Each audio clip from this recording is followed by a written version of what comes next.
Welcome to Books in the Freezer, a podcast dedicated to the deliciously disturbing world of horror fiction. I'm your host, Stephanie, and today I am joined by returning guest and your favorite academic librarian, Jocelyn Codner, to chat about the horrors of doppelgangers and doubles. Oh, God. Welcome. Thank you for this exposure therapy, Stephanie.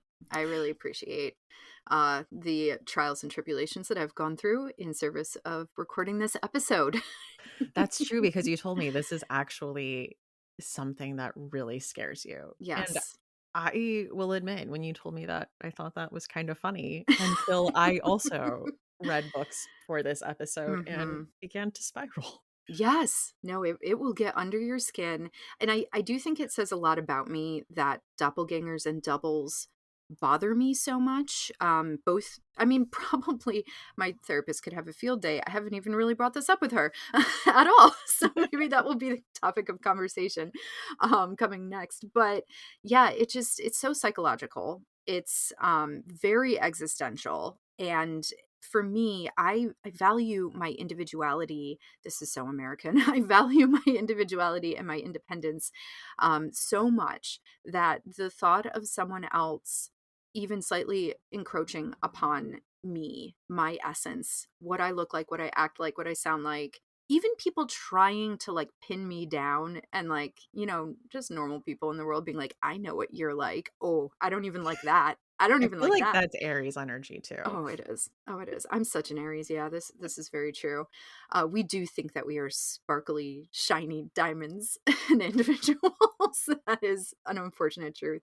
Yeah, I just the idea of someone taking my life.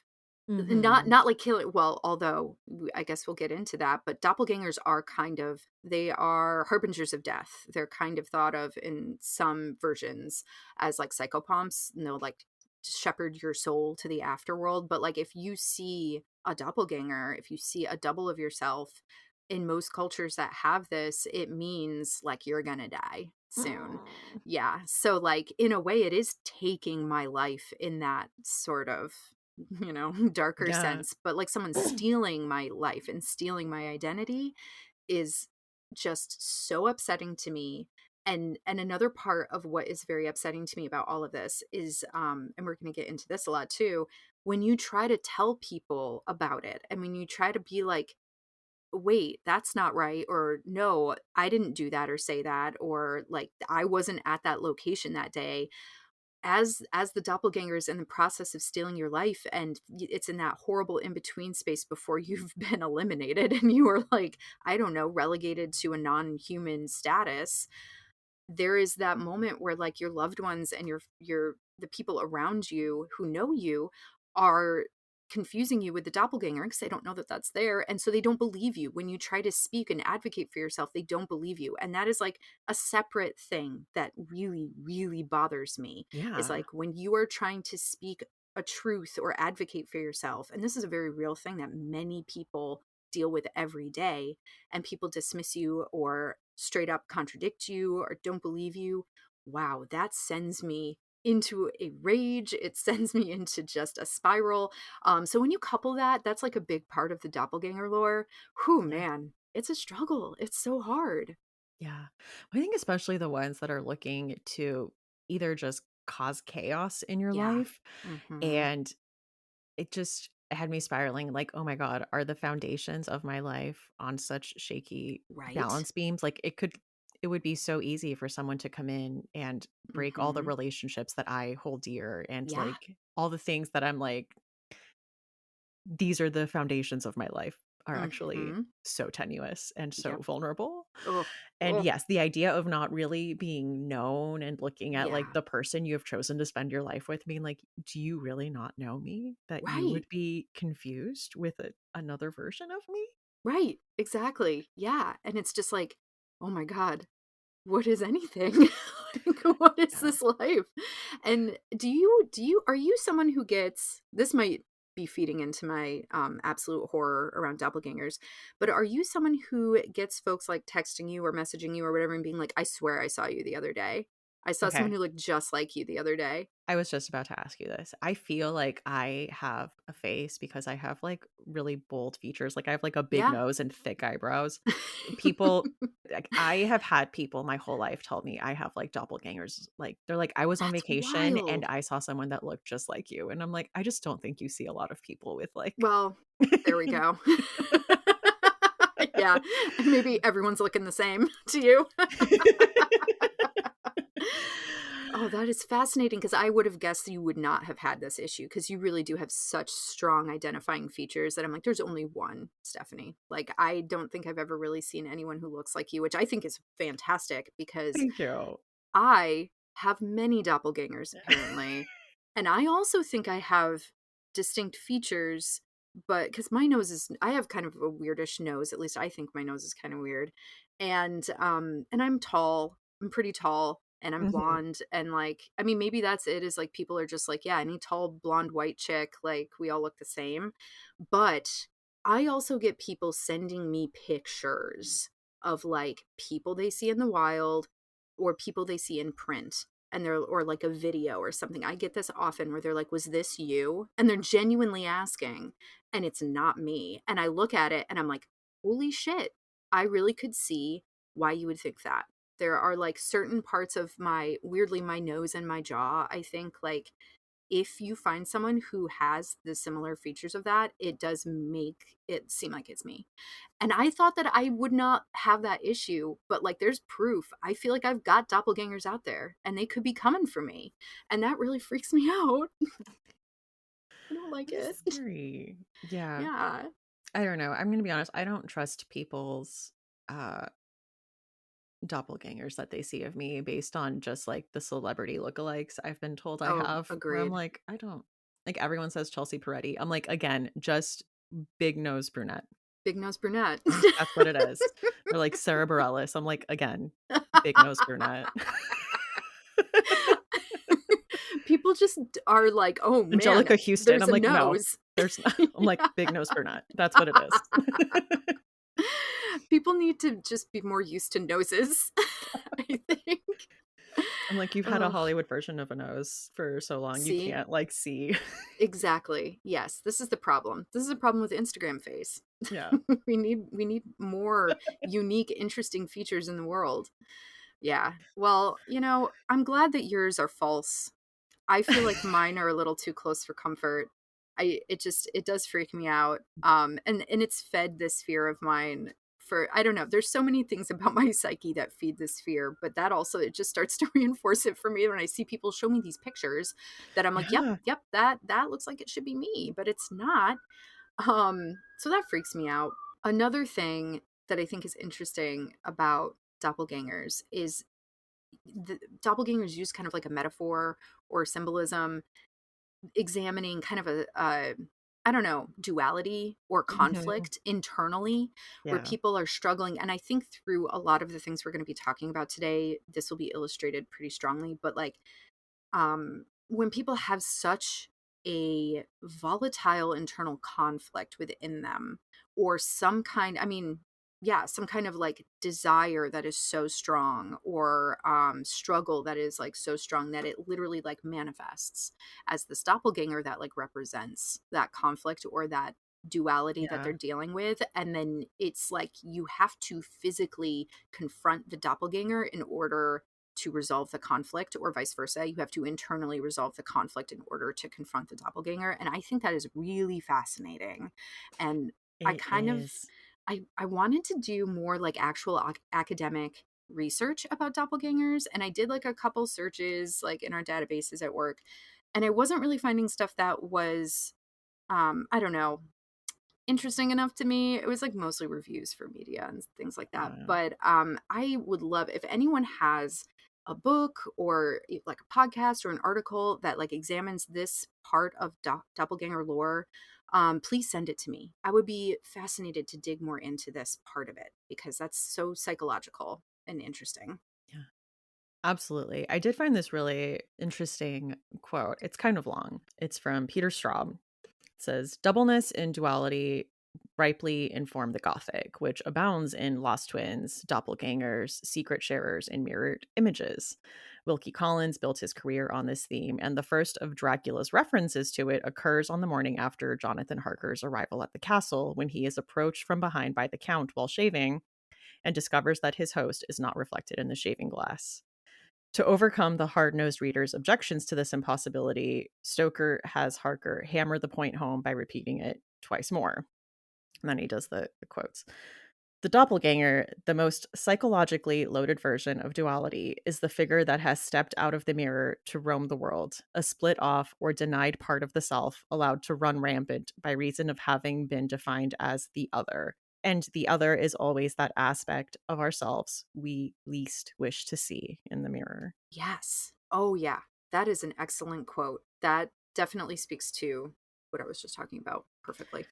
It reminds me, I read a short story by Henry James for this episode called The Jolly Corner, which was referenced in The Haunting of Bly Manor because those were all kind of like, that was Oh, kind of like right. a Henry James amalgamation. And so there Hmm. is a episode called Jolly Corner where Henry Thomas is haunted by his own doppelganger. Yeah. And Hmm. it's interesting because it's about a man who manifests a like kind of could have been version of himself, and like, oh, what if I had done this instead of that? Yeah. Like, Hmm. what would that life be like? It's who he might have been if he had stayed in America and had become a more successful businessman. And it does end with like a physical confrontation Hmm. between the two, which I found like really fascinating. Yeah. Like the Yeah. possibilities of what could have been and being haunted by that and having to like literally confront that. It's Hmm. fascinating. This has been a fascinating topic. Yeah, and it is really interesting, as you were talking, like, really thinking about, this is so psychological. There is so much you can dig into, but the thing about the doppelganger, trope or, convention is that there is a physicality to it that a lot of other psychological topics don't necessarily have, because when we think psychological, incorrectly, we think that it is all just internal. But now, most of us understand, especially most of us that have to deal with different psychological things, that it manifests physically in your body as well. And that is very connected. And I feel like doppelganger lore and stories are very true to that experience, where it's like, yes, it is internal, but the internal manifests externally as well. And you are going to have to deal with both. I think that's also interesting is that there's not just one way that this trope manifests. There are Mm-hmm. so many explanations and vehicles for the doppelganger that are not just like folklore. Yeah, there's so many different ways you can go about it, and there are different intentions too. I mean, a lot of them Mhm. kind of follow the similar paths. It's a harbinger of death, or it is like a fracture in the psyche, or struggling with conflict. But some of it can also just be like, yeah, some weird stuff was happening. There's some weird stuff happening. Yeah, but it could be twins, it could be clones, it could be Hmm. parallel universes, Yes. alternate dimensions, supernatural, like, mimics, changelings, like, a Hmm. folkloric Yeah. Hmm. explanation. It's fascinating. I It mean, could be. I've said fascinating too much, but it just is. When it is, it is. When it's Mhm. fascinating, it's fascinating. Yeah, I think it's fascinating. Well, geez, now I'm doing it too. It's very interesting that it's very interesting that a lot of cultures have something about doppelgangers throughout history. This is kind of an older theme. This is an older thing that people have kind of struggled with and thought about, and it's manifested in folklore in interesting ways. And the one that comes to my mind first, of course, based on my upbringing, is the like evil fairies known as fetches in Irish folklore. And fetches literally fetch your soul and take it to the underworld. Like they're psychoproms, literally. And if you see a fetch, if you see a double of yourself out there in the woods or on a dark night, or, if you're poking around where you shouldn't be, you're going to die. And it's a very classic version of the doppelganger tale. And it's interesting to me that that has manifested in Ireland, it manifested in Germany, it's manifested in like all different places. I'm sure that there is some kind of doppelganger or double folkloric aspect that you can find on pretty much every continent in this on this globe and in every corner of each continent. Like I just Yeah. think it's something that naturally occurs in our urge to tell stories as humans. It's like a theme that keeps popping up. Tale as old as time. Horror as old as time. I thought we should get into some movies and Yeah. shows that get into this. And I kind of wanted to start us off with the Stepford Wives Mm. because that is terrifying. Mhm. If you've seen the movie, I have not read the book. I do own it. I need to actually I finally get love the around to book. reading because I feel like I would love it. Yes, I think you'll enjoy. I've read it multiple times. I love that one. It's a top favorite. Ugh, is the idea that not only is she eventually going to be replaced with a subservient, brainless version of herself, Mhm. but she essentially trains it unwittingly by Yeah, recording her voice for the just doctor. And I mean, the feminist horror that your husband would prefer mhm. a version of you that is devoid of everything that makes you you and only the things Yeah. that serve Oh, him. oh god. Oh god. Yeah, And I think existential. this it's so existential. This is one that reflects society like Mhm, directly. absolutely. Unfortunately, it's still very relevant. And it's one I could talk about forever because you're right, like she is unwittingly complicit in Hmm. her own elimination, her own erasure.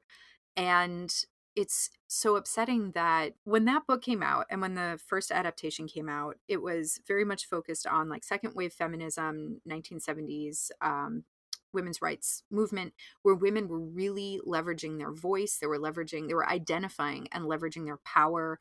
They were really breaking out of strict social norms. And, you know, there are a lot of valid critiques of second wave feminism, but they did a lot of necessary work, and it was messy and it was challenging. And it's just it's that idea of like when you finally find a strong voice and you're finally building out your individual identity, then it's taken away from you. You know, when you are finally becoming strong in your independence and who you are, oh no, you're not allowed to have that actually. So we're going to create another version of you so that we can push you out and we can just push down your independence and your identity. Yeah, I mean that's absolutely terrifying for me. Yeah.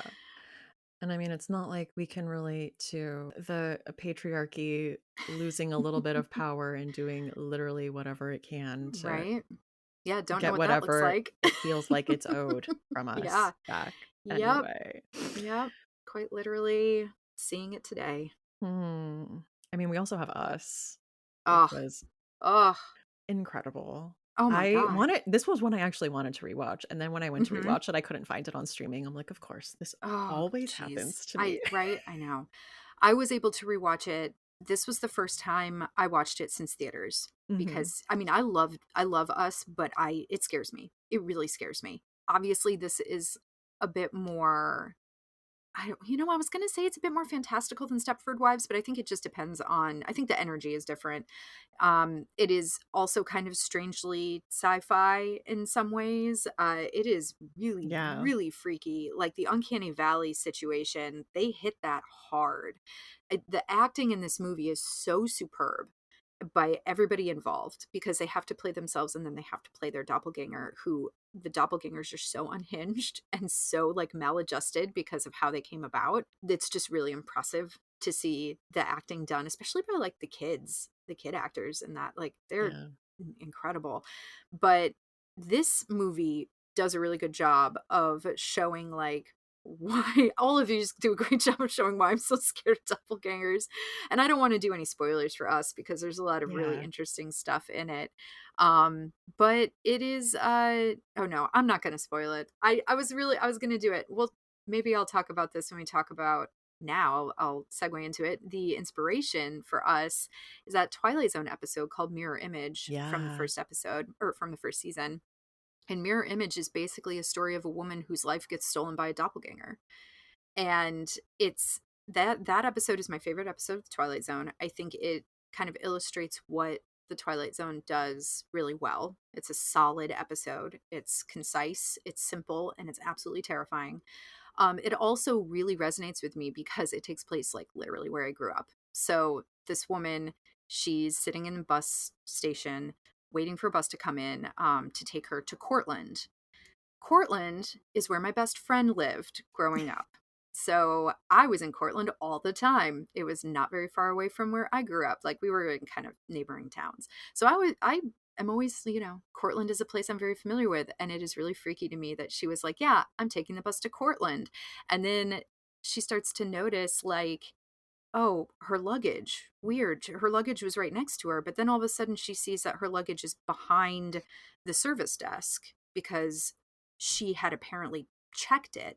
But she didn't check it. But the guy at the service desk, who the clerk, he's like, "Yeah, you checked your luggage," and she's like, "No, I didn't." And he's like, "Stop asking me every five Yeah. minutes when the bus is coming in. I already told you when the bus is coming in." And she's like, "This is the first time I've asked you when the bus is coming in." And he's like, "No, you're up here all the time asking me." And she's like, "What are you talking about?" And then she goes into the bathroom. And as she goes into the bathroom and the door is still kind of closing, she catches an image in the mirror of her sitting on a bench waiting for the bus. But then Yeah. when she goes back out to look, she's gone. And so then she starts asking people in the bus station, "Did you see another woman over there? And do you see another woman that looks like me?" And everyone's like, "What are you talking about?" Like, oh my God, the psychological hell that this short episode like brings to me is terrifying. And then this guy comes in and he's very sympathetic to her, this like younger man, and he's talking to her, and she's revealing that like she is changing jobs. She's going to be moving to Buffalo for a new job, and so she's kind of waiting for the bus to Cortland to then take her to Syracuse so she can go to Buffalo. And he's like talking about, oh yeah, like I was going to fly Mark and I were my husband and I were like triangulating in upstate New York, like all of this. And it's because Rod Serling, he was born in Syracuse. He grew up in Binghamton. He taught at my alma mater. Almost every episode of The Twilight Zone, if it takes place in a normal, like our world, is taking place where I grew up.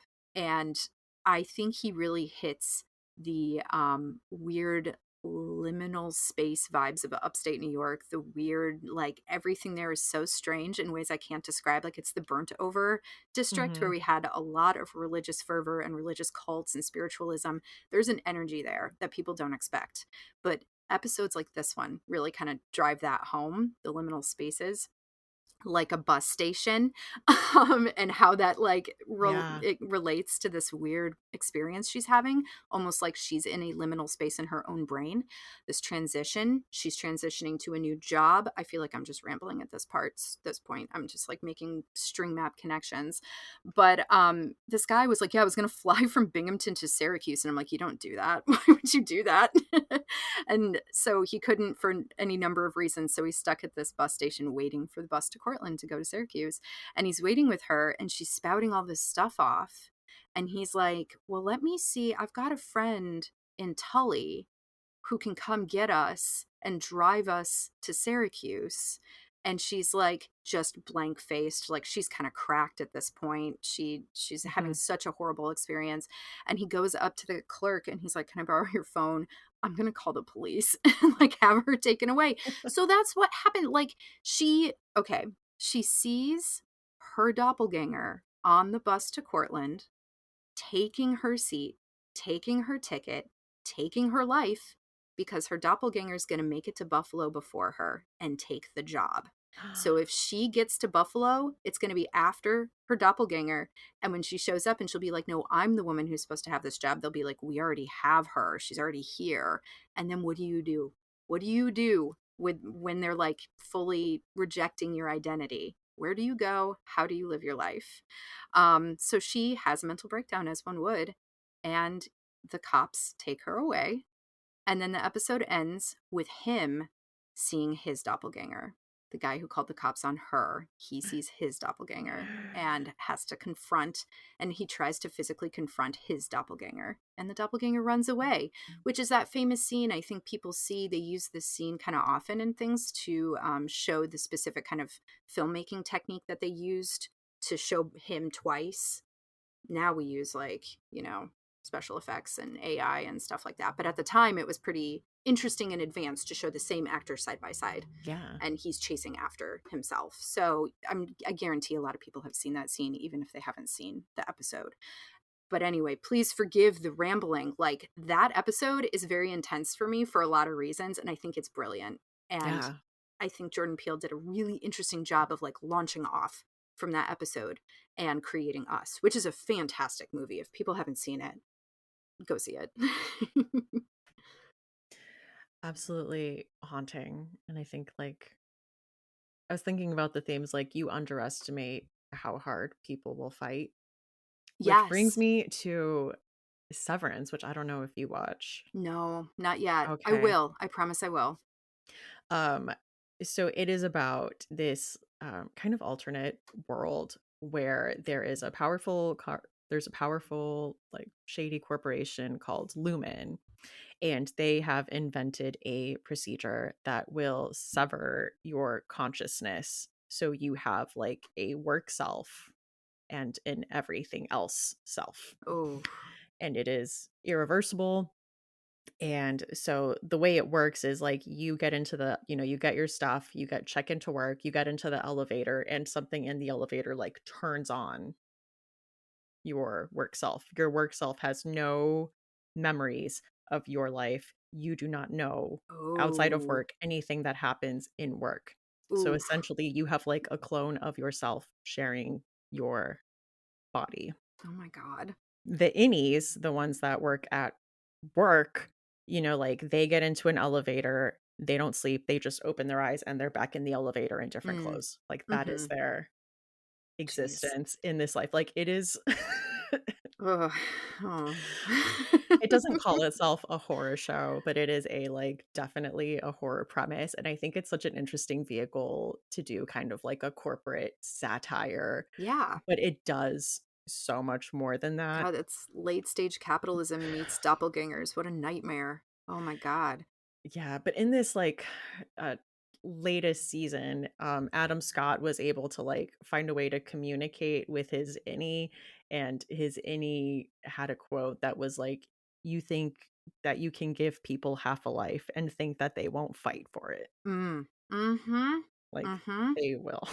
Absolutely. Oof. Ooh, I love that. Yes. And we see that in a lot of these other like movies and TV shows that we've listed and the books that we've read. Like, there is the conflict to resolve the split one way or the other. Like, you're totally right. People fight back because it's not tolerable. It's not tolerable to live that way, like having a half life, being split, watching someone else take the best parts of your life, things like that. Like, it's just not something that we can tolerate Mhm. mentally or physically. Like, I would dare someone to try to think about tolerating that and see how it feels.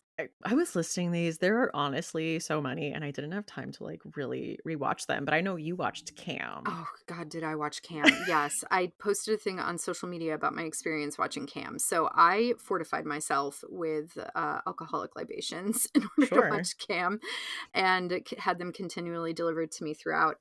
I thought it was a great movie. Again, like, very tight, very like simple in its conceit, and classic doppelganger situation using newer technology. It was about a cam girl who's doing really well and is trying to hit certain milestones with her stream, and then all of a sudden someone steals her online identity, which I think this says a lot about, how we present ourselves online versus who we are in person. Are we creating our own doppelgangers through social media, through streaming, through that sort of like performance of ourselves? Mhm.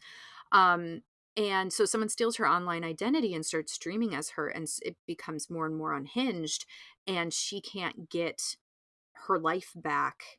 It starts to like seep into her in like IRL life, and it's her struggle trying to take control back of her online identity. And it's kind of commentary on how she was letting that part of her like run her life and dictate everything about her life and the choices that she was making. But she goes to some very extreme lengths to do this. And again, it gets extremely physical, and there is damage done. And it has Yeah. Oh another my god. thing that really grosses me out. So, like, psychologically, doppelgangers are the things that scare me the most. But in terms of gore, self inflicted blunt force trauma is, I like can't. And that movie, whew, yeah, it does it. Oh my god. but I thought it was great. I thought it was a It great was really movie. good. Yeah. There are so many though, like Black Swan is such a perfect Yeah. doppelganger movie. And Perfect Blue, like, they're obviously, like, Yeah, they're one is very taking yeah, similar. very similar, but Yeah, and yes, I oh love my both god. of them.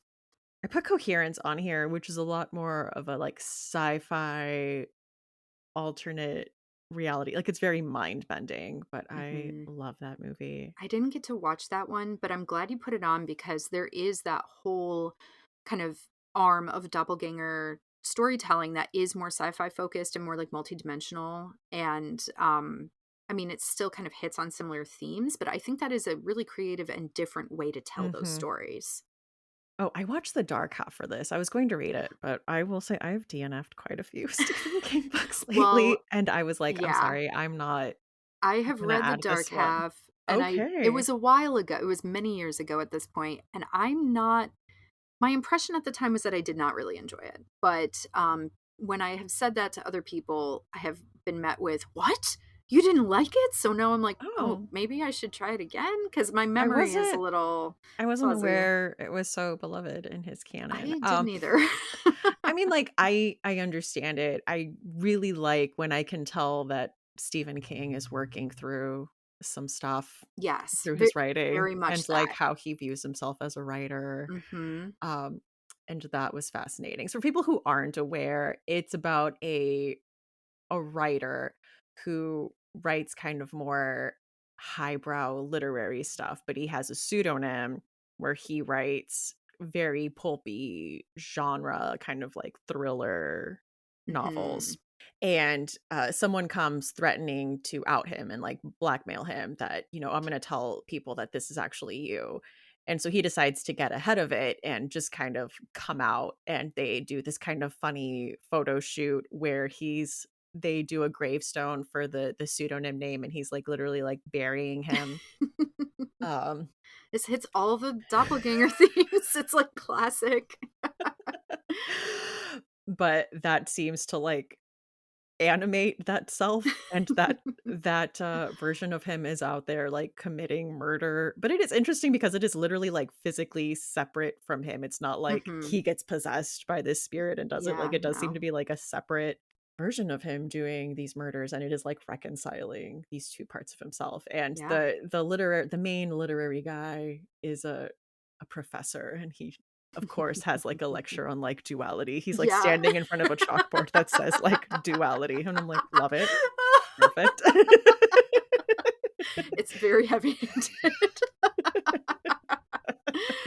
Oh, yeah. Well, I haven't seen the movie, so maybe I should give the movie a try. I think it might be kind of fun just to give Yeah. it a go. I thought it Oh, was fine, like, I don't yeah. know.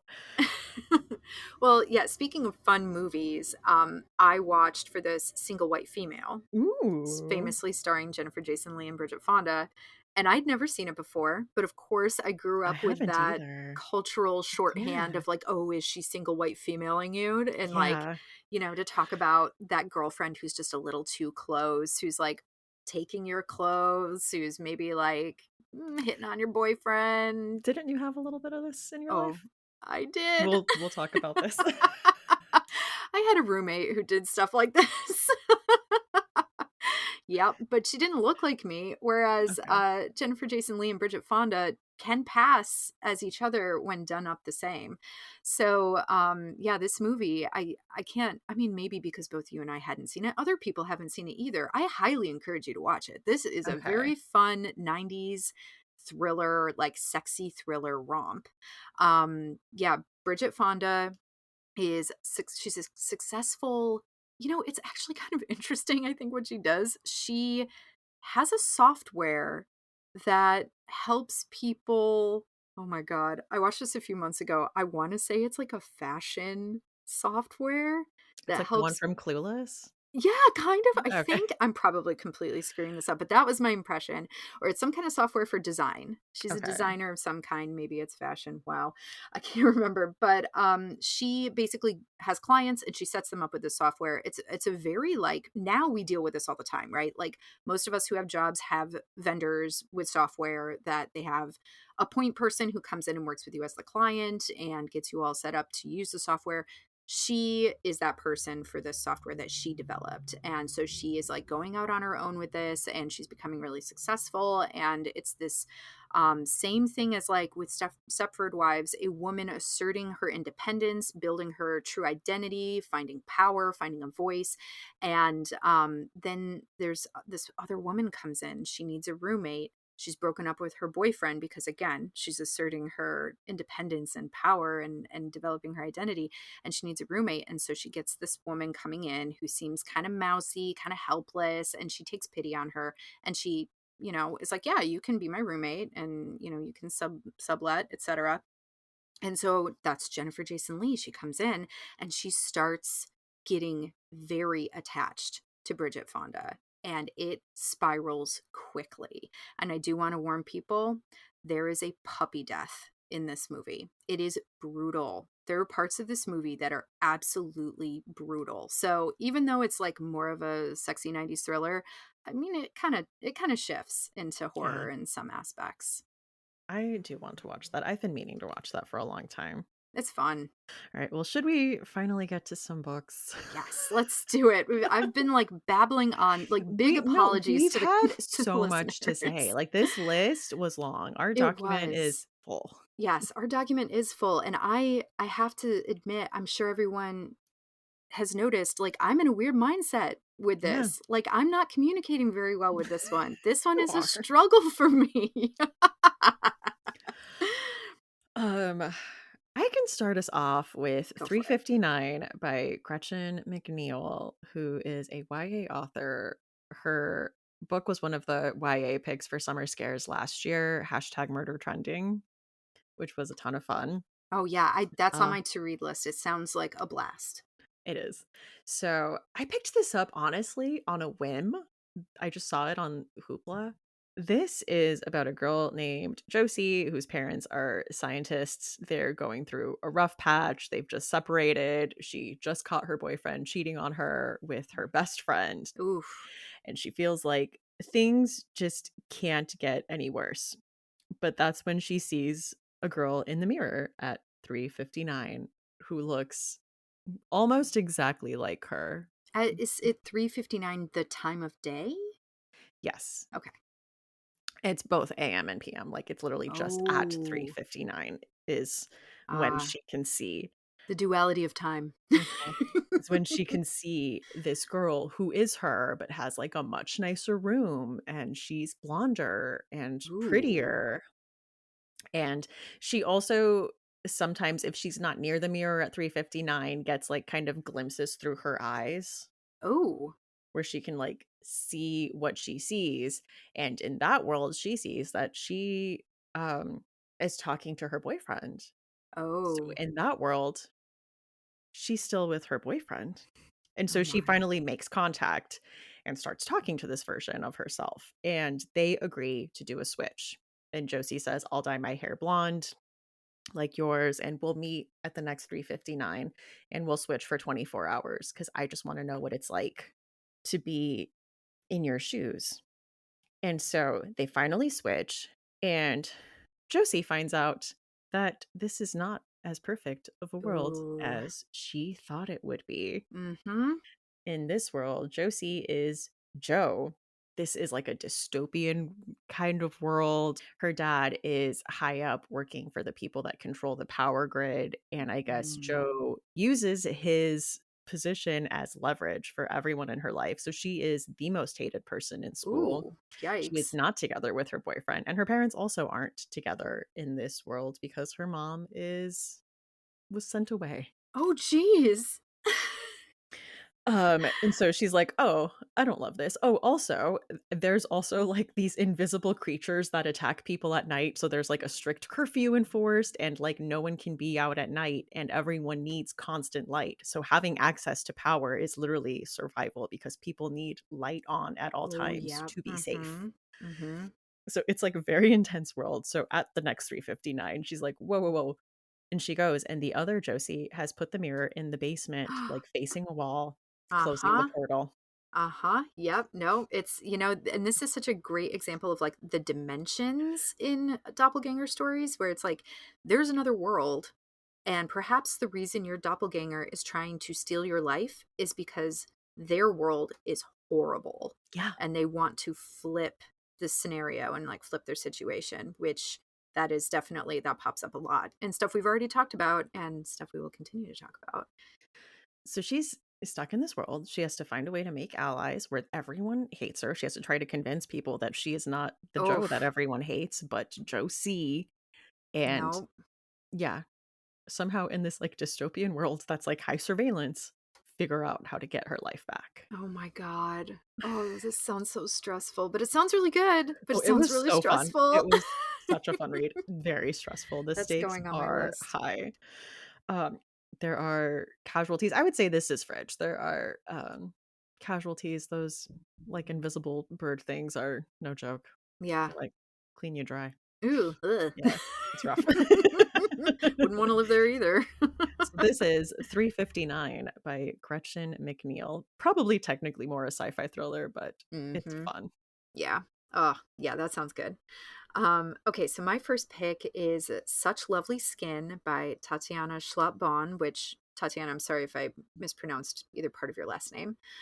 This came out last year. It's a YA, and this is such a great like classic doppelganger tale. So we follow Viv, who is a teenage Twitch streamer who is really wrestling with her immense grief over her toddler sister's death that recently happened. This is a very painful loss for her, Oh my and gosh, it's yeah. yeah, it's kind of all consuming for her. And as the book goes on, we understand more and more as to why it is particularly painful and consuming for her. So Viv has taken a break from her Twitch stream, but she decides to go back to it because she misses it and she misses her followers. And also, she has a nemesis that she has to, keep at bay, keep in check. You always have to be watching your nemesis and making sure they don't get too big for their britches. So, she returns to her Twitch stream, and to do this, she decides to do a playthrough of an indie game that someone has just been repeatedly sending her and has been like very adamant that she play. And so she decides to check it out. And when she's doing that, not on her stream, just herself, she has a very weird experience with it. Yeah. It is a creepy sounding game. The scenes with the game definitely freaked me out a lot. So she's like, "Ooh, okay, that's strange." But sometimes indie games are weird. But then weird things start to actually happen to her IRL outside of the game. And people start to say that she was places that she wasn't, or that she was responsible for like horrible things that she has no memory of doing. And she's trying to communicate to her friends and family that, like, I don't know what you're talking about, but the evidence is damning. There's stuff on her phone. People have like video of her doing things. And she's like, that's not me, but that person looks like me. And that person's wearing my clothes. And eventually she has a direct confrontation with this thing that looks like her. Um, and it is nasty. This thing. It's a demon. It's a demon. It's a demon that likes to do doppelganger shenanigans. And it becomes pretty clear that the indie game that she played has something to do with this demon. I don't want to give too many spoilers away, but this book is really, really fun. It is like just plot heavy, like a romp. You're just like blasting through it. The characters are fun. I really enjoyed the teenage characters. Something that was funny was that Tatiana was using. I like it when authors do this. I think it's a good natured thing to do. She was using some of her negative reviews as advertisement for the book, Yeah. and I think that's fun to see like some of the 1-star reviews, and some people were like, oh, this is just like cringe teenage nonsense, blah, blah, blah. And I was like, felt kind of authentic to me. I don't Yeah. know. Like teenagers just kind of are cringe. And I really enjoyed Viv and I enjoyed all of her friends. There's kind of a budding romance in it too Yeah. that I thought was fun. So I really enjoyed my time with this book. And the thing that's interesting with this one is that this is an example of a doppelganger that has manifested itself to torment her as kind of a representation of this incredibly strong internal conflict that she's been holding inside of her, having to do with the death of her little sister. And the way to defeat the demonic doppelganger is to address it physically, like, and kind of, she has to address the conflict. If she doesn't address the conflict inside of her in the real world, then the doppelganger is just going to completely take over her life. And this is like a chaos doppelganger. This is one that doesn't necessarily want to steal her life. It's one that wants to ruin her life. Yeah. So that is the aim of the doppelganger. And there's so many fun elements to this story. I do want to point out one that maybe people didn't expect. There's like a fun detective aspect to this where like her and her friends are like, we're going to solve the mystery. Yeah. And they're like digging into stuff. And so in that way, I feel like there's so many parts of this that feel reminiscent to the Fear Street books. And like I've been listening along to a new Fear Street series and I've been having so much fun with it because those books are so unhinged. And I think that like this book, I think that Such Lovely Skin is better quality than Fear Street books. It's a better told story. It's a stronger book because those ones are really wild, but it has the same energy. Yeah. It's in spirit with the Fear Street books. So I really recommend it if you're looking for a good time. And it really freaked me out as someone who is terrified of doppelgangers. So I would say that this is a fridge book, and it might, for me personally, tip towards the freezer. There's some physical stuff in there. It's a lot like Cam. Cam is kind of like a Yeah. direct comp for it. There's some things that happen in Such Lovely Skin that also happen in Cam. And it's playing with that idea of technology and our performing selves and the kind of identity we craft online versus who we are in real life. And it's also playing with that psychological fracture and an aspect of who we are or an aspect of something we've done that we can't abide by. And we have to resolve it in order to continue. So, yeah, that's Such Lovely Skin by Tatiana Schlatt-Bon. I also read this in preparation for this episode, and I loved this. Mm-hmm. Um, so in regards to her sister's death, it's one of those books where like you don't know the full story. Like you Yeah. kind of get bits and pieces as you get closer to the end, to kind of Mm-hmm. figure out like why she feels the way she does. And like the pit I had in my stomach every Yes. time we got those chapters, I was like, oh Oh, I God, know. oh God. Yeah. The tension building is done so well in this book, and it is brutal. Yeah. My next pick is The Changeling by Victor Laval, which I read a few years ago, but I remember loving. I'm pretty sure it was like a 5-star read for me. Yeah. But this follows Emma and Apollo, who are a married couple in New York City. Emma is a librarian, Apollo is a rare book stealer, and they have a son named Brian. Emma becomes plagued with disturbing feelings that Brian is not their son and he has been replaced with a changeling, which is a strong thing to assert, Yes. you know? And so, Apollo obviously thinks she's going through some like a postpartum depression. Mhm. She needs to seek help. And he wakes up chained to a radiator, and Emma kills Brian in Mhm. front of him and Oof. leaves. As you can imagine, he does not know what to do with this Nope. with this experience, and he goes to her work and holds her coworkers hostage, asking about where Emma is, and he gets arrested for this and sentenced to Rikers for a bit. When he gets out, he kind of gets back into the rare book dealing where he sells a book to someone who tells him essentially that he knows where Emma is. And this kind of starts a very like modern fairy tale journey. It's very like magical realism, like Yeah. fabulism stories and figuring out the truth about Emma and about Brian and about what's going on. And this is, I think, exactly what I want out of a modern Mm. fairy tale, Mhm. and that it Agree. doesn't feel like it's like nodding too hard to like any specific thing, but it's very true to like whatever the modern setting is. I also love the idea that this is a story about a black couple told by a black author about Mhm. Scandinavian folklore. Yes. Yeah. And it's also just like a very well plotted, beautifully written story about parenting in the modern age, about grief, about loss, about generational trauma, Yeah. and about all these Mhm. things. I kind of want to check out the Apple TV. I know I haven't adaptation. watched it yet, but it looks so good. And It this does. is also one of my favorite books of all time. Mhm. I read it when it came out. I haven't reread it since, partially because I'm like I loved that first experience of reading it so much. It's so rich. There's so much to it. It was so brutal and so magical, which are weird things to say together. But I'm very interested in watching the Apple TV adaptation. I think this is a fridge book for me from what I remember. Yeah, it's scary. Yeah. But that is The Changeling by Victor Laval.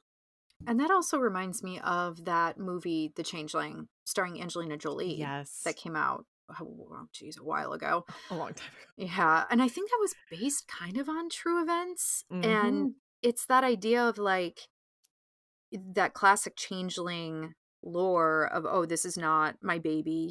In fairy tales and folklore, it's fairies swapping out your child, like taking your child and replacing it with a fairy child or like magical child of some kind. And it's just like a way to infiltrate the human world. And I guess they also want human babies. I don't know. I don't speak for the fairies. But there's that idea. It's like so tied with, yeah, postpartum depression, postpartum anxiety, and psychosis, these very real medical issues that women have after giving birth that were not known for a very long time and still are not very well known. And sometimes that manifests with, like, this is not my child. Like, there's the distancing between you and this creature that, like, lived inside you and was born of you, and your hormones are going wild and you're not mentally well, and you're like, this is not mine, get rid of it. Mhm. And that movie was so stressful, just thinking about this idea of, like, yeah, okay, in with doppelgangers, you are the one that's being replaced, but with changelings, oftentimes those stories, you are watching someone else being replaced. So Mhm. then you're trying to say that's not the person we think it is, and you're the one who's being told that you're crazy. Yeah. And so it's just, oh, that really freaks me out too. And there's a lot of good stories surrounding changelings, which I also have a changeling book, but it's not this one. My next book is The Watchers by A.M. Shine, which came out in 2021, and it was adapted last year in 2024 by M. Night Shyamalan's daughter, which I unfortunately don't remember her first name. Sorry to her. Um, Sorry to this man. I know. I really didn't mean to be rude about that, but It's this takes place in Ireland. This very much like plays with folklore, fairies, fetches. It follows Mina, who is tasked with transporting a bird for a friend, but her car breaks down in like a strange woods somewhere in Connemara. And she tries to go on foot to find help, only to come across like a strange bunker in the woods where like a few people live, and terrifying creatures that come out at night. And the bunker is home to this group of people who have found themselves stuck in the woods in similar ways to Mina, like their cars have broken down or they get lost. And then these creatures come out and they have to take shelter in this very specifically constructed bunker. The bunker has like a huge glass wall. And at night, all of the, I'm going to call them captives, have to go into the bunker and they have to stand in front of the glass wall so that they can be watched. And they have to kind of stand in a particular way. They have to act in a certain way, or the watchers, who are these terrifying creatures, get very upset. The watchers are terrifying. They kind of feel just, they're like these, uh, I don't know, primordial, ghostly, not ghostly, but like vampiric sort of violent creatures, and they will just like rip you to shreds. So you want to be careful around the watchers. And they explain to her that she can never leave now. She can't leave the woods. She can't leave the bunker at night. The creatures only come out at night, but it's impossible to escape because the woods kind of seem to be enchanted in some way, like they are bigger leaving than they were coming in. So it's hard to figure out a way to make that journey out of the woods before night falls. And if you are trapped in the woods when it gets dark, the creatures will come and just shred you, and you'll have a really painful death. Um, Another thing that these creatures do, though, is mimic you. They mimic your appearance, they mimic your voice, your mannerisms, like all of it. And they like to watch you and to study you so that they can better mimic you and better mimic humans. So Mina learns eventually that these creatures are actually ancient fairies, and they're kind of like fetches in that way, that have been trapped underground by humans like centuries ago after a monstrous battle between humans and fairies. And now they're escaping. They're escaping their seal and they're coming back. And so Mina and her fellow prisoners are trapped in this bunker where they do eventually make some like really shattering discoveries that may or may not help them escape their situation. And I don't Ooh. want to give too many spoilers away for that. There are a lot of fun twists in this book, and I did really enjoy a lot of parts of it, but I felt like it didn't really coalesce in a way that felt really satisfying. Like it had so many really fun, interesting elements. Like I really loved the folklore aspects. I loved the ragtag crew that's like thrown together. I loved all the twists. There's an element of research in this, and I love that when there's like a little element of research and discovery and horror. And there's survival horror, which is another favorite of mine, but it Mhm. has some really strange like parts. It has distinct parts, and I felt like the juxtaposition of those parts did not flow as well as I wanted it to, but I did like all the parts, if that makes sense. Yeah. Um so I saw the movie too. Did you see this movie? No, I didn't. So What'd you I think? I interestingly my opinion has changed since I read the book. So I saw the movie first before I read the Okay. book. And when I watched the movie, I was like feeling that lack of cohesion in the plot.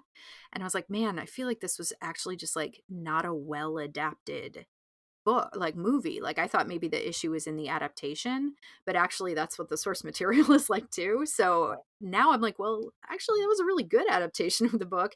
And I think my read on it is unpopular, but I really liked the movie on reflection. Like after having read the book, I'm like, yeah, that movie was fun. I thought it was well acted. I thought it the cinematography was gorgeous. I thought it was well directed. Um, the story though just feels like, I don't know, it could, there's something's missing there. That being said, there is a sequel that I will probably check out because maybe that will help resolve that sort of lack of cohesion. But yeah, this book, I would say it's like a warm fridge, maybe room tempish. I mean, it's, there's some really scary parts with the fairies. They are nasty, nasty, nasty creatures. And then there's some scary parts with the mimicking and the doubling that happen later. Um, and so, yeah, I don't know, warm fridge probably. It's more dark fantasy, maybe not in the way that most people think of dark fantasy, but like strictly like it is Yeah. fantasy and it is darker. Yeah. And I thought it was fun. I've been like curious about it. I've like seen the movie on streaming, so maybe I will check it out. Yeah, I mean, it's honestly, it's a very pretty movie. Okay. My final pick is a little complicated because it is Stranger with My Face by Lois Duncan. This was published in 1981, and I will say I don't think it has aged that Yeah, well. So yeah, I'm just gonna go ahead and kind of spoil it and talk about it in its that's entirety fair. because I feel like there's a lot of interesting things to explore here. So we are following a protagonist that is a part of a wealthy family. They live in an island in New England. Again, like Brian McCauley mentioned on the Yeah. one of the Future episodes, like all these like Lois Duncan, R.L. Stein, like everywhere is like a bunch of bluffs and Yes. like cliffs.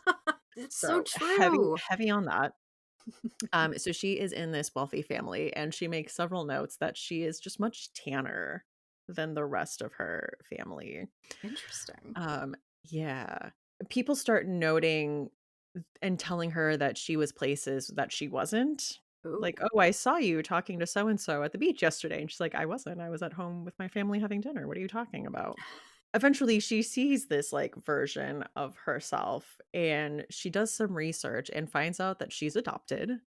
And the mhm. mother's reaction to her asking about her adoption is diabolical because she's like, Oh, "Oh, so you hate me? oh Like, I god. never like, I never wanted you to find out." It's ridiculous. It is the most Sheesh. unhinged response Yeah. to that. So she finds out she is adopted, and not only was she adopted, she has a twin, and the parents adopted Mm, her and not the twin, and yikes. she was, I mean, is Native American. Uh-huh. Here's where we Uh-huh. get into some stuff. We have laws about that now.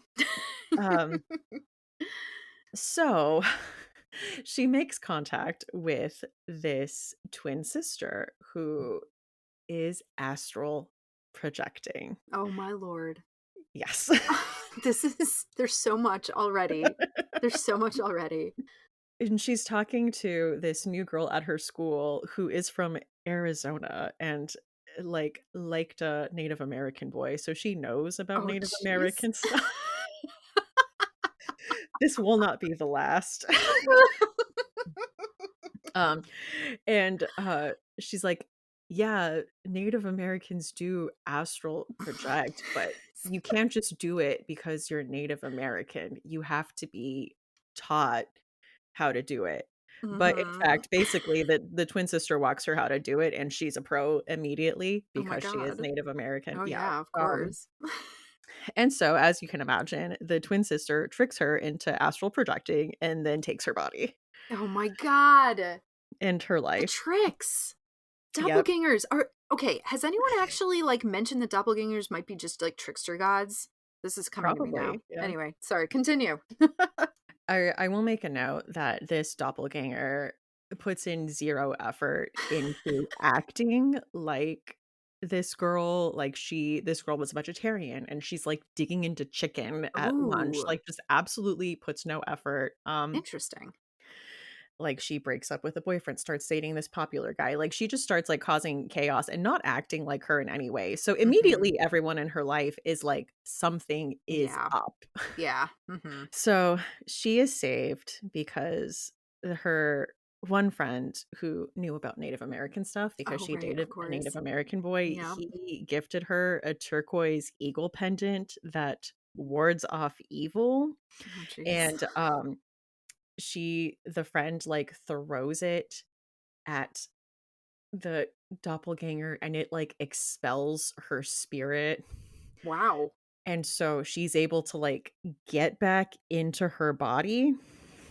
But while, the other sister doesn't have a body to go into anymore because she was essentially comatose in, like, an Oh. insane asylum, and they unplugged her and Oh. cremated her body. Oh my lord. Whoa. Whoa, whoa, whoa. Wow. This It's is so bonkers. insane, and so she just notes that this spirit is just out and about, basically, like, waiting for her chance Oh, to take jeez. over again. Oh my goodness. If this book was not, racist, I I know. feel like it would be really fun to really dig into because it also talks about like astral projection as a thing, which, in Insidious, that's why he's astral projecting. He's in a comatose state, and so he's off astral projecting. Like, oh man. Wow, what Lois Duncan. Good lord. And it was, like, interesting as a YA novel because, like, she starts talking to this boy who was disfigured, and there's kind of this battle of, like, what she feels she should like versus being true to herself and being like, "No, like, Mm. this guy isn't popular and people shun him, but, like, this is actually who I like." Uh-huh. It does have, like, a weird thing where his rich parents just, like, pay for him to have, like, facial reconstruction surgery. I'm like, Ooh, "Weird." that's another weird sort of idea of, like, doubling and different identities Yeah, and it was odd, but it was also interesting, and I think also with some of the films we mentioned, kind of this idea of privilege and us, like, do we deserve the life we have? Like, what if there's another mm, version of us that's less mhm. privileged that will, like, do Yeah. anything to take our place? Ooh, that is a good point. See, this stuff is very connected to social Mhm. issues. Very connected. And yeah, that was a wild ride. I have kind of been on my, like, vintage YA kick. Yeah, that's kind of a fun place to be. So, do not astral project, do not leave your body unattended, No. Yeah, guard your body, okay? guard yourself, guard your identity. I'm not saying you should set up really elaborate sort of, tests for your significant others. I'm not saying that you should I'm say, saying you should, I am too, actually. I'm just make sure you home alone booby trap your psyche for Yeah, anyone trying to get in. and that's my final pick. All That right. is, Stranger with My Face by Lois Duncan. My final pick is my Changeling story that I Ooh. picked, which is The Hiding Place by CJ Tudor, which I love CJ Tudor. She's such a good time. I feel like CJ Tudor is a really good entry point for folks into horror. If you are someone who enjoys mystery or crime thrillers, check out CJ Tudor, and that might kind of give you an idea if you want to go deeper into horror. But The Hiding Place follows Joe as he returns to his hometown to investigate a tragedy that reminds him of a horrible part of his own past. When Joe was a teenager, his little sister disappeared. Another thing with a little sister, very strange. And when she returned, she was not right. She was very withdrawn and violent, antisocial, and extremely creepy. And Joe knows far more about her actual disappearance than he could say at the time. But because he knows a lot about like why she disappeared, he knew that this little girl who came back couldn't actually be his little sister. And he felt Hmm. that she was absolutely a changeling of some sort. So now, as a grown man, he is seeing something similar happen again. It's like popping up in the news, and he was made aware of it. So he decides to return home to a place he is not welcomed at all and begins investigating what could have happened to these kids and what that might have to do with an old, abandoned, collapsed coal mine. But a different kind of trouble from his less distant past follows him as well. And so he has a lot of battles to fight on all fronts. So it's like one of those things where like he's got other stuff happening. He's had a kind of a weird and rough life, but and a lot of that has to do with this original trauma that he suffered with his sister and how that kind of exploded and created more trauma in his life. And so now when he's coming back to resolve this, some of his other issues are following him and he has to resolve those too. So it's very much a book about confrontation and like coming clean and things like that. So yeah, like I said, this kind of dips more into the changeling trope. With most of CJ Tudor's work, it is more of a crime mystery thriller, but it has some heavy suggestions of the supernatural. And I feel like all of the stuff I've read of hers kind of falls into that category where it's like she'll really ride that line of like, is this Hmm. supernatural question mark? And sometimes you don't learn if it is or isn't. Like she'll leave that open. So this was really fun. This I like blasted through this. I listened to the audiobook and it was great. So if folks like audiobooks, I recommend it. But it's not really like I wouldn't say it's super scary. There's like Yeah. some brutal scenes in there. There's some disturbing things, but this is a room temperature book. This is pretty accessible. So if people do like a crime mystery thriller, I suggest checking out The Hiding Place by CJ Tudor. Ooh. To do that. And I think both of us have some kind of honorable mentions we wanted to Yes, mention because there's a lot. there's a lot. Uh, yeah. Like I wanted to mention The Outsider by Stephen King, which I'm sure someone is Mm, like screaming that I didn't yes, mention. I know, right?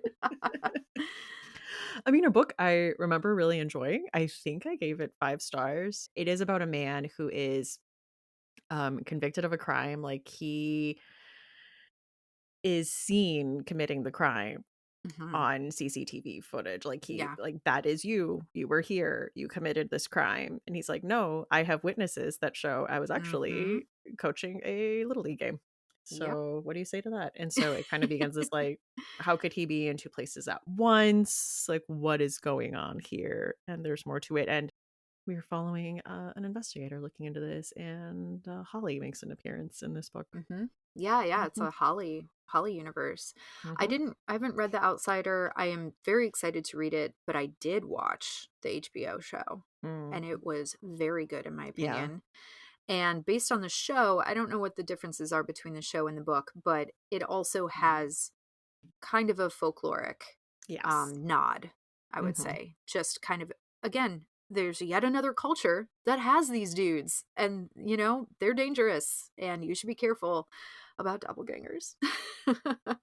But yeah, I'm excited to read The Outsider. I remember really loving it, so Yeah. Yeah.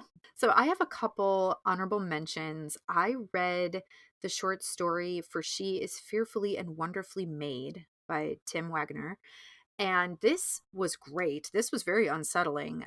Basically, it is about a man who has a daughter who's like high school age, and he drops her off at school.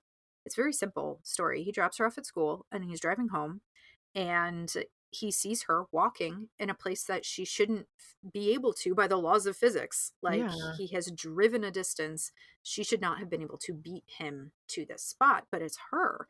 And he has a little bit of like a confrontation with this lookalike of his daughter. And I think a lot of it has to do with like I think he's a single parent maybe in the book, and like the anxieties of raising a teenage girl, especially as like a dad, Yeah. and figuring out like, oh, their personality is changing and kind of, shifting to something maybe I don't recognize as the parent. But I thought it was like a very tight, well crafted short story, and definitely unsettling. Okay, so I tried to read this. I tried to listen to it, and I also checked it out from the library, and my brain was just not in the space for the Russians. So The Double by Dostoevsky is a famous doppelganger classic. So I just wanted to, give a little nod of the hat, a little tip of the hat Mhm. to The Double, but I did not read it. I will eventually. If someone out there has read it, please let me know what you think of it. I struggle with the Russians. I think, some people, it's for some people, it's not for everybody. I would like to get there one day. So there's that. And then The Need by Helen Yeah. Phillips. I love this book. I love this book so much. I read it back when it came out. Um, it is really twisty and wild. There are a lot of different reveals throughout. It's very Yeah. satisfying in that way. But this is basically about a woman who's a young mother. She has like a 3 or 4 year old, and then kind of a newish born. I think the baby is still breastfeeding. And her husband is away on a trip and will be for a couple weeks. So she is single parenting. She's also a scientist doing important work. So she's stretched pretty thin. She's having a very difficult time with the kids. It's very physically and mentally exhausting. This book, if you're trying to decide if you want to be a parent or not, if you want to have kids or not, you should probably read The Need. It was she really goes into the tactile nature of motherhood, and that was very interesting for me. So there's a lot of that going on, the struggle of being a parent. And then all of a sudden, an intruder starts to just like come into her house, and there's just like this person in her house, and she confronts the intruder at one point. And it's been a while since I've read this, but I'm pretty sure the intruder had like a deer mask on when they're like having this confrontation, and then the intruder takes the deer mask off, and it's her. It's like her double. It's her doppelganger. And they end up having this really weird arrangement where like the doppelganger stays in the house with them, or like in the garage, or the basement or something, and they're like trading on and off. And it's like gets kind of weird because like the doppelganger definitely wants to take her life, and she's not necessarily opposed to having help. And She's so, like, "I'll take anything." I right. listen, have you ever been a single mom in this Right, climate, even for a little seriously. bit? Right, Like, just for a weekend or a night. evil doppelganger, I get what you're doing. If you could change some diapers for me and do the dishes, like, we'll talk later. It'll be I'm dying. fine. I know. I'm drowning. We'll discuss the terms later. And I might be misremembering a lot of this, Yeah. so feel free to yell at me if I'm wrong, but this weirdly then goes in a kind of a sci-fi direction, because this has something to do with different dimensions. Yeah. So this is when I definitely am overdue for a reread, because I did really love it. And I thought it addressed a lot of interesting stuff about parenthood and motherhood in particular, and how maybe yourself fractures when you become a mother. And that idea of the Henry James story that you're talking about, of like what could have happened, Yeah. what other different kind of lives could I have led if I made different decisions? Like, everybody, that's a universal experience. Yeah. Everybody experiences that. And I think a common one is around parenting. For people who decide not to have kids, and for people who decide to have kids, there is always that other version of yourself who made the opposite decision. And some Mhm. people will really let that eat them alive. So I thought that was a really fascinating sort of Yeah. examination in The Need. But yeah, that was a great one. And then both of us were we both intended to read Last to Leave the Room Yeah, by we did. Caitlin Starling, which is also a doppelganger story, but neither of us got a chance to. But both of us have it and we're ready to read Yeah. it. So, at some I point, literally own it in 2 formats, and I'm like, yeah. "Good, so I can make sure to read it for the Yep. doppelganger episode." I And know, then I we set the bought a date, and I was copy. like, "Dang, I didn't even start it. Okay." No, I know. So that'll be Sometimes a that fun happens. treat. Yeah, it does. Yeah, we're all guilty of it, but it'll be a fun treat for us in the future. We can That's maybe true. buddy read or something. Everyone can Yeah. join in. Alright. Well, are we ready to talk chilling obsessions? Yes, always. Do you want me to go first? Sure. All right. So I've been kind of singing the praises of this for a while, but I'm going to continue to do it. Do it. I read recently It Came from the Trees by Allie Russell, and I'm obsessed with it. I love it. It's one of the best middle grade YA horrors that I've read. And I read quite a bit of middle grade and YA horror. I really like, especially middle grade. I think middle grade horror does such a wonderful job of A, being terrifying, and B, addressing real issues in life and in society. And so It Came from the Trees is about a young girl who's kind of like tween age, and her best friend join up with a kind of like scouting troop, this like girl camping club. It's like kind of like Girl Scouts, but the whole focus is on camping and like backpack camping. So they're like going out into the woods with their backpacks, hiking out, setting up their tents, spending a couple nights in the woods doing hikes, and then coming back. So it's pretty serious business, in my opinion. And Mhm. so they join up with this group that they don't really fit in with. It's mostly like rich white girls. These are two brown girls, and like they're not being treated very well Yeah. in the group. And their first night of camping, a creature breaks into their tent, like rips into their tent and steals the best friend and just like abducts the best friend and takes the best friend away. And this was horribly traumatic, obviously, but people don't believe our main character when she tries to describe exactly what happened and that her best friend was taken by a Sasquatch, and no one will believe her. And then, sure enough, the search for her best friend dies down. People are saying she ran away because, why people don't pay attention when little black and brown girls go missing, and they say that they ran away, and so all of the resources and the police attention are taken away from the search, so it's just the best friend. That's She is all that she's got left is our main Yeah. character. She's got to go out there and find her best friend, and she's gonna do it. And she like prepares all of her supplies. She comes up with a plan. She joins another scouting camping troop that's different, and she goes back out into the woods with this plan, and she soon realizes that she can't do this alone, and she has to rely on other people to help her, and she has to let other people into her life again to help support her in finding her best friend. So there are some very terrifying scenes in this book. The Sasquatch horror is legit. There is some like wild brutality, but there is a lot about friendship, found family, bonding, defending each other, fighting for each other, standing up for what's right, even when everyone is saying that you're wrong or you're crazy or to shut up. It's a lot about like resilience and like making that stand and fighting for the people around you and the people that you love. And it's really well written and plotted excellently. And yeah, I really enjoyed it. So It Came from the Trees by Allie Russell. Definitely pick that up. I'm really excited for whatever she writes next. I've had this on my list, so I need to finally read it. Yeah, It it'll sounds go really quick. good. It Yeah, sounds really good. it is. It's fun. My chilling obsession was one I mentioned earlier because I just finished the 2nd season of Severance, so Mhm. now I'm caught up. I will say I'm glad I kind of waited to watch it because season 1 came out in 2022 and it ends on a cliffhanger, and so people watching had to wait 3 years. Oh, see, this is why I haven't started it yet. I'm waiting for it to be done. Oh my gosh, but it's so interesting. I told you the premise up front. If you've seen the trailer, yeah, like everyone kind of their Audi makes a video talking into the camera, like I, Mark S, like willingly and of my own accord am undergoing the severance procedure. I understand I will be severing my work self to like my outer self, I make these statements freely. I'm aware that this process is irreversible. Oof.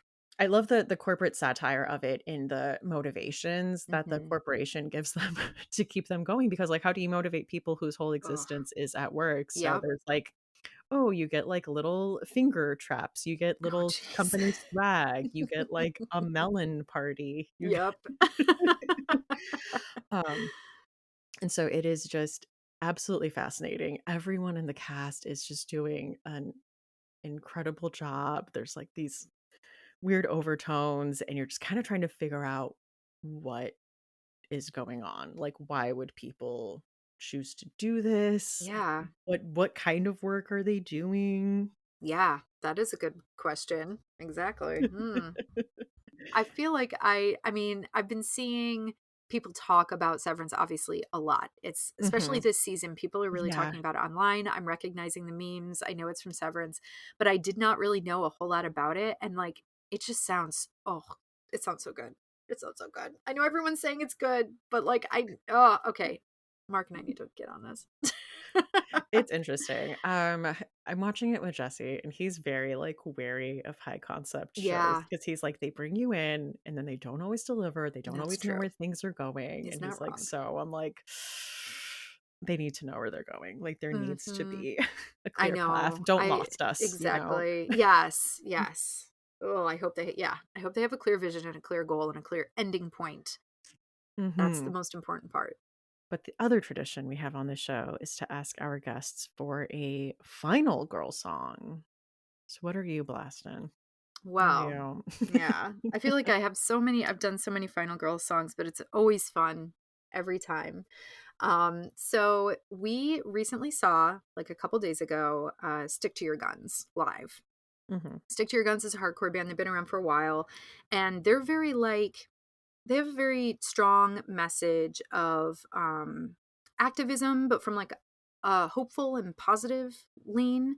Hmm. I guess people could call them like hope core vibes. You know, they're talking about like the ills in our society, but not from a doomer perspective. They're like, we can change this. We can take care of each other and lift each other up and change our circumstances.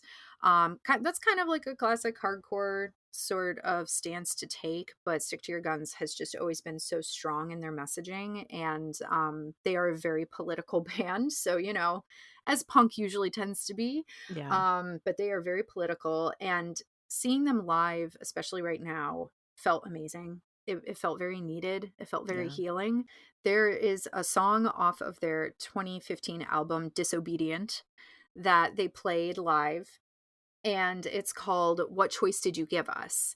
And I Yeah. feel like this is America's final girl song. Yeah. Okay? So go listen to that song.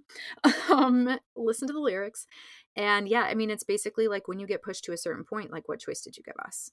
And stick to your guns. Like, they're not necessarily people who are going to jump straight to extremes, but you know, they examine these things. They're students of history, and they've got things to say. And Yeah. so if you enjoy hardcore, if you are looking for an emotional release right now in our current situation in the United States of America, if you're feeling frustrated, check them out. It might really give you a nice outlet. And Yeah. yeah, check out What Choice Did You Give Us? All right. I will be adding that to the list. Thank you for facing your fears, first of all, Oh and yeah, I coming on mean, here. thank you to everyone who listened to me be weird on this episode. You were not weird. I feel like I'm in a strange headspace, but yeah, this was very We fun. all are I collectively in Amen. a strange headspace. That is so true. But this was good for me. This was very We I don't know. confronted Yeah. our Yes. doppelgangers. We did. We resolved our two halves, our schisms. We resolved them. We've healed them. It's good.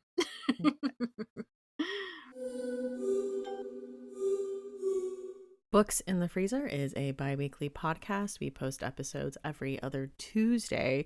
You can find us basically all the places at Books in the Freezer, or send us an email at booksinthefreezer@gmail.com. Show notes for this episode and all previous episodes are at booksinthefreezer.com, where you will find a list of the books and movies mentioned, as well as a list of different ways you can support the podcast, including signing up for Patreon.